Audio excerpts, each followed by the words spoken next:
Welcome to Advocate Today. I'm Aaron Dean. A federal judge in Georgia is restoring a law that bans gender-affirming care for minors. The judge reversed his decision 2 weeks ago to temporarily block a provision of the law from taking effect. The law prohibits patients under 18 from receiving cross-sex hormone therapy. Gender-affirming care for transgender youth has emerged as a key issue for conservatives, at least 20 states having limited components of the care in recent years. The controversial Texas Attorney General and opponent to LGBTQ rights is facing an impeachment trial for abusing his power to help donors. Attorney General Ken Paxton pled not guilty to the articles of impeachment against him.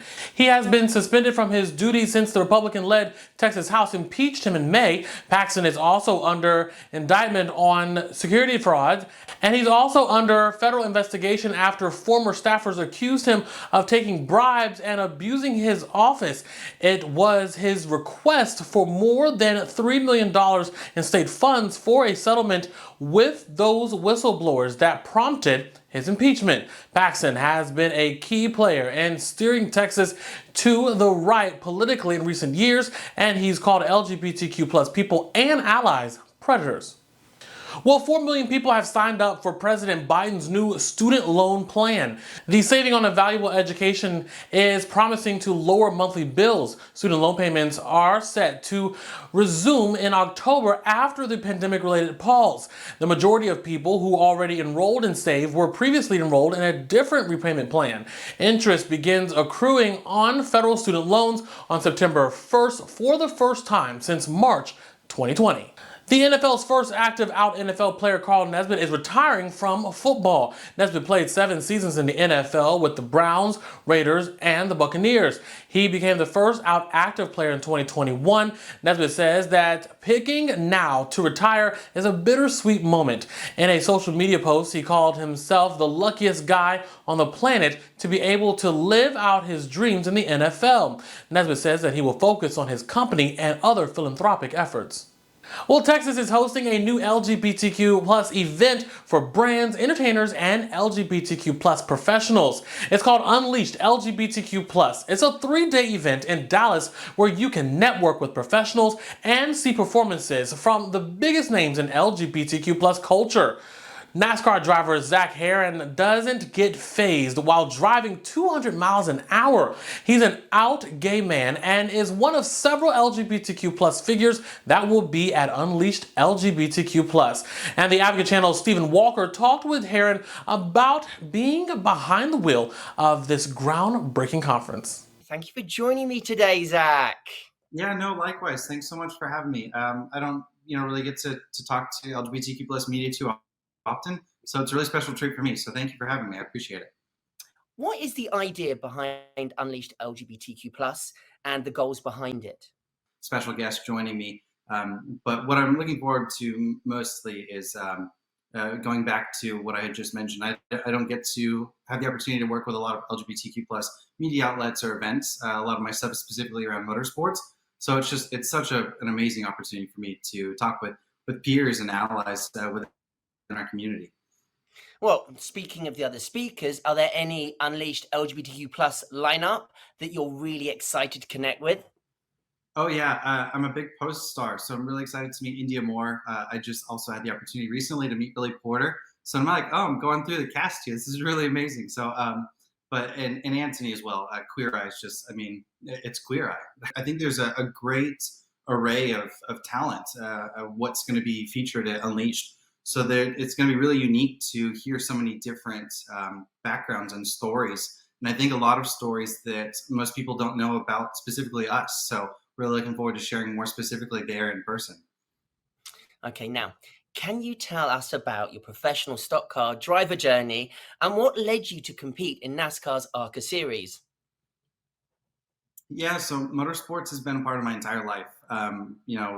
Where I really was starting to struggle is when I started racing professionally at 16, I quickly realized it was a job for me.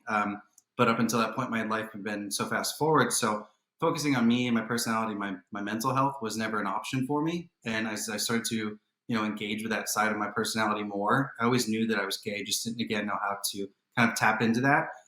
is when I was really starting to struggle with my mental health. And not being 150% focused in the world of motorsports is extremely dangerous, specifically at this level.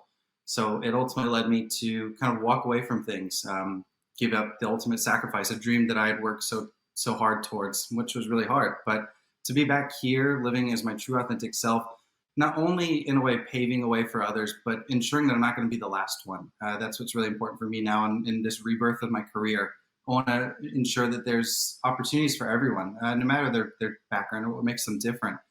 It's a big world, and specifically about our sport is people are what makes our sport so amazing. So if we can have more people representation, it's just going to continue growing into a bigger and exciting direction. And you mentioned there, like, ultimately coming out led you to walk away from everything you've been working towards. And how does it feel to be back doing what you love? It must feel great. Yeah, there's a huge weight lifted off of me, a big sigh of relief. At first, it was selfishly, it was for me and my reasonings why I wanted to be back out there on the track. It's just, again, it's all I've ever known. But now, I'm slowly getting to meet people who've always been involved in the industry, or they work in the industry, or they've been fans of the sport, who are not out, or some of them may be out in the struggles that they faced at the track. So knowing that I now have this opportunity to help create change, to make the sport a more inclusive and welcoming sport for all, it's making me realize that there's a lot that can be done, and we need to figure out how to work together to achieve that. How do you envision that? I mean, you just mentioned it, but how do you envision NASCAR creating a more inclusive and welcoming environment for marginalized community? What can be done? Well, firstly, I think NASCAR, although there's a lot that can be done for any sports organization, but NASCAR has been making strides to make it a more inclusive space. They donate throughout the year to various pride organizations across the country and charities. They host events internally and externally, but media tends to take the sport of NASCAR to really kind of paint it towards one side and what it should be, and this is what you should expect while going to race. And there could be a lot of negativity around it, but there's a lot of positivity. So I think if we can continue, pushing those efforts and putting them more at the forefront as to what NASCAR is doing to make it a better place versus what they've done in the past, I think is where we're going to see the sport shine. And then having someone like me, I'm really proud to help drive the sport into new directions, bring new brands to the sport. Overall, just continue building the sport, because it's a really great one, and it's it's America's biggest sport from February through September until football season kicks in. So it's got big roots here in America, and it needs to catch up to 2023. And talking of partnerships, what inspired you to partner with Lombard Legal for the 2023 season opener in Daytona? So, for me, it was really important to build that partnership with Lambda Legal, because I saw a big lack of LGBTQ plus athletes taking a stance on what's going on right now, not only in the state of Florida, but it's also being repeated across the country. And to have our season starting there in Daytona, Florida, have Lambda Legal on board, and have a rainbow car flying around the track, it was a wild moment. And it was a moment, I think, in motorsports history where we said queer people are existing in all parts of everyday life, but specifically in professional sports. So here we are, continuing to push the conversations and to create more opportunities for others who are, aligned like myself and want to get involved in the sport.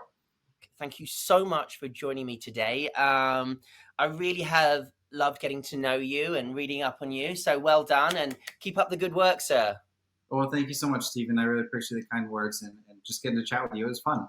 Again, Unleashed LGBTQ Plus is happening this September 22nd through the 24th at the world-famous Gillies in Dallas, Texas. Tickets are available at unleashedlgbtq.com. Out Magazine, The Advocate, and Equal Pride are proud sponsors of this event. And thanks again for joining us for Advocate today. Download the app in the Apple or Google Play Store to stream us live, and you can even subscribe on our YouTube channel. For the Advocate channel, I'm Herrin.